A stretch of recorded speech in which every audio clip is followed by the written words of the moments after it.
Bonjour les irrésistibles et bienvenue dans la vidéo du samedi. Quelle coupe correspond à quelle forme de visage? Donc c'est plutôt du visagiste. Là on va vraiment rentrer dans cet univers-là.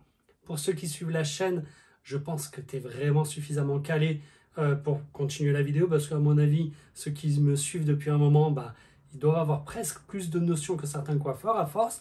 Mais en tout cas, on va rentrer dans ce sujet-là, donc forme de visage et coiffure qu'il faut rechercher. Mais avant ça, la petite intro habituelle pour remercier en tout cas tous ceux qui mettent un petit pouce de je trouve et un commentaire parce que vous êtes 100 à 200 à nous rejoindre chaque semaine et c'est grâce aussi à ceux qui m'aident à mieux référencer cette chaîne puisque tu sais que le pouce et le commentaire, ça aide au développement de la chaîne. C'est une manière aussi de remercier le travail qui est fait puisque tu sais qu'une vidéo me prend entre 24 et 72 heures et que j'ai d'autres choses que je travaille à côté puisqu'on vient de créer un troisième salon.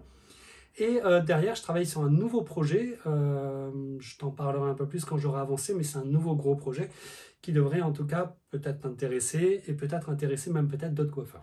Donc c'est parti, on commence par le visage ovale puisque c'est celui qu'on appelle le visage parfait. Pour la simple raison, c'est que quand tu prends les nombres d'or qu'on appelle aussi les divines proportions, qui sont utilisées en chirurgie esthétique pour la création de logos comme le logo Apple, ou pour l'architecture, les monuments, ce genre de choses. Et si tu veux, ces fameuses divines proportions, c'est ce qu'il y a de plus harmonieux. C'est pour ça que les chirurgiens esthétiques ont un masque, entre guillemets, on appelle ça un masque, qui vont tirer toutes les lignes, ils vont mesurer de partout, etc., pour coller aux divines proportions, parce que c'est ce qu'il y a de plus harmonieux, de plus joli au niveau de la courbe, du dessin qui est fait, d'accord? Donc c'est pour ça qu'on prend le visage ovale comme visage de référence. Par la suite, je t'apprendrai qu'on peut en sortir et qu'on peut, par rapport à sa personnalité, chercher d'autres choses. Mais en tout cas, je vais rester sur le b.a-ba pour commencer. Donc, si tu as un visage rond, ton objectif, d'accord, va être d'allonger ton visage et de venir le rétrécir légèrement, d'accord, pour obtenir ce fameux côté ovale. Donc, toi, au niveau des volumes de la coupe que tu vas réfléchir, c'est tu vas éviter tout ce qui est rayé au milieu parce que ça ne va pas te donner de volume. Tu vas me mettre du volume sur le dessus et tu vas faire en sorte que ton volume vienne se resserrer ici et s'élargir sur la partie basse. Au niveau de tes longueurs, tu vas bien sûr privilégier des longueurs qui sont un peu plus bas que ton menton. Pour le visage allongé, ton objectif donc c'est de venir diminuer la hauteur, donc pas de volume sur le dessus à l'inverse du visage rond. Et à l'inverse, on va chercher à apporter du volume ici, d'accord, pour venir ovaliser davantage et venir resserrer par contre au niveau de ces zones-là. Il faut plus de volume pour que ça vienne remonter légèrement là. Donc on vient de tasser un peu, d'élargir un petit peu. Au niveau des longueurs, ce qui est pas mal, c'est que tu as des longueurs à peu près là pour que tu puisses travailler un dégradé pour apporter du volume sur ces zones-là. Au niveau du visage rectangle. Le visage rectangle, ce qui nous gêne, c'est ces fameux angles ici et ici, d'accord? Tu as des visages rectangles, des fois, qui ont un petit mix. Des fois, c'est un peu ovale ici et plutôt rectangle là. Bref, moi, je parle du visage rectangle. Lui, ce qu'il faut, c'est qu'on arrive à cacher ces angles, d'accord? Donc, il faut que tu me travailles, par exemple, une frange rideau. Donc, ça va venir vraiment cacher ces angles-là. Je ne veux pas de volume ici pour venir tasser légèrement. À l'inverse, comme le visage allongé, on veut du volume sur ces zones-là. Et on va venir resserrer ici en essayant de cacher légèrement cette zone-là, d'accord? Ensuite, tu as le visage carré. Le visage carré, donc, ce qu'on veut, c'est une fois de plus cacher ces angles-là, ici et ici. Par contre, il faut de la hauteur, donc on va apporter du volume là. On peut encore une fois imaginer une frange rideau ou des mèches qui viennent en tout cas se poser ici, ok? Pas de volume ici. Et en arrivant en bas, on veut garder un peu de volume, d'accord? Parce que l'idée, c'est d'allonger. Donc, on ne va pas venir resserrer comme le visage rectangle, mais on va venir apporter du volume ici. Voilà pour le visage carré. Ensuite, tu as le visage hexagonal. Donc, c'est boum, ça part comme ça et ça vient se resserrer ici. En théorie, c'est soit droit sur ces zones-là, soit légèrement ovalisé ici. Là, c'est un peu délicat. Donc, on ne veut pas forcément de la hauteur puisque sa longueur, en théorie, est bonne, d'accord? Donc, ce qu'on veut, c'est... Tu mets un volume un peu naturel, tu ne fais pas en sorte que ce soit complètement plat, d'accord? Pareil pour le visage allongé rectangle, tu mets un petit volume, super plat, des fois c'est pas forcément élégant, donc mesure bien et observe-toi bien dans la glace. Donc j'en reviens au visage hexagonal, donc ce que tu vas faire, c'est que tu vas faire une raie peut-être légèrement sur le côté, et tu vas, en les séchant, essayer de gonfler un maximum ces zones ici et ici, pour essayer de décoller et apporter du volume là. Certaines franges te permettent finalement de... C'est un peu une frange rideau, mais en version un peu plus court, mais tu vas venir apporter du volume juste là visuellement. Sur les côtés, un volume plutôt harmonieux, donc tu vas venir ovaliser sans en mettre beaucoup, d'accord, puisque ici on est OK. Et en arrivant sur le bas, tu vas maintenir du volume pour élargir finalement ta mâchoire qui a tendance à se resserrer ici. Tu me l'élargis un peu. Les longueurs, ça peut être ici.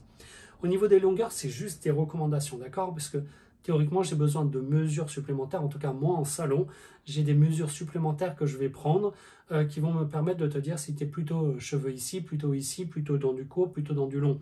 Donc, je te donne vraiment juste un côté B.A.-ba, entre guillemets, pour que tu puisses te dire, ok, les longueurs par là, ça me va, je peux monter un peu, hexagonal, tu peux monter même jusqu'à là, ça ne me perturbe pas, tant que tu m'apportes du volume ici, j'ai envie de dire, ça me va très bien. Tu as le visage un peu plus rare qui part comme ça et qui s'élargit vraiment sur ces zones-là. D'accord? Donc là, encore une fois, on veut de l'ombre, j'allais dire. Alors ça, c'est plus la partie coloration, je t'en parlerai peut-être à la fin de la vidéo. Mais voilà, pas de volume sur ces zones-là, d'accord? Tu vas venir vraiment aplatir ici et progressivement, pourquoi pas travailler un wavy pour apporter davantage de volume sur ces zones-là. Pareil pour ta longueur, tu peux te situer de là à là. Pas de souci, c'est très bien. Tu as le visage très pointe en haut, donc il est plus rare, c'est vraiment plus fin en haut et ça s'élargit en arrivant sur la partie basse. Donc toi, ton objectif, c'est vraiment de venir apporter du volume sur ces zones-là, d'accord? Ta coiffure, elle doit dessiner quelque chose comme ça. En gros, et venir se resserrer vraiment sur ces zones-là.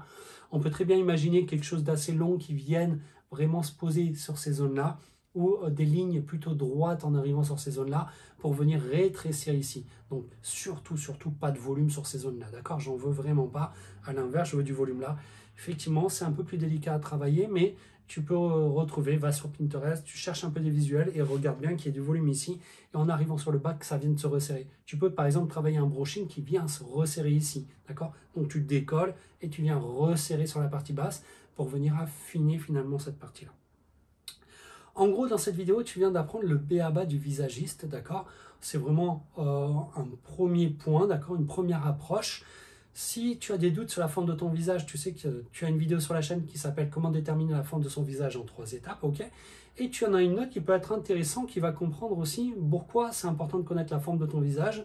La vidéo s'appelle « Comment la forme de ton visage peut te rendre plus irrésistible » et tu vas voir que la forme de ton visage va te servir aussi au niveau de tes encolures, les accessoires, etc. Donc ça va venir compléter cette vidéo-là. Une fois que tu as déterminé la forme de ton visage, ce que je te conseille, c'est va sur la chaîne et j'ai fait des vidéos par rapport à chaque forme de visage, d'accord?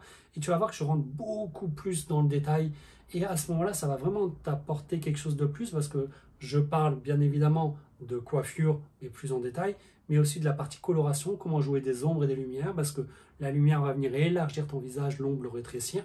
Donc tu vas te familiariser, te sensibiliser à ça, et ça va t'apporter des éléments supplémentaires. Et tu verras que je parle aussi parfois des encolures, des accessoires que tu peux porter pour être encore plus en harmonie, puisque le but de la chaîne, c'est que tu trouves ton Graal vraiment, que tu arrives à exprimer finalement qui tu es à l'intérieur, tout en tenant compte de ta morphologie, puisque pour moi, pour trouver ton Graal, ces deux éléments-là sont indispensables.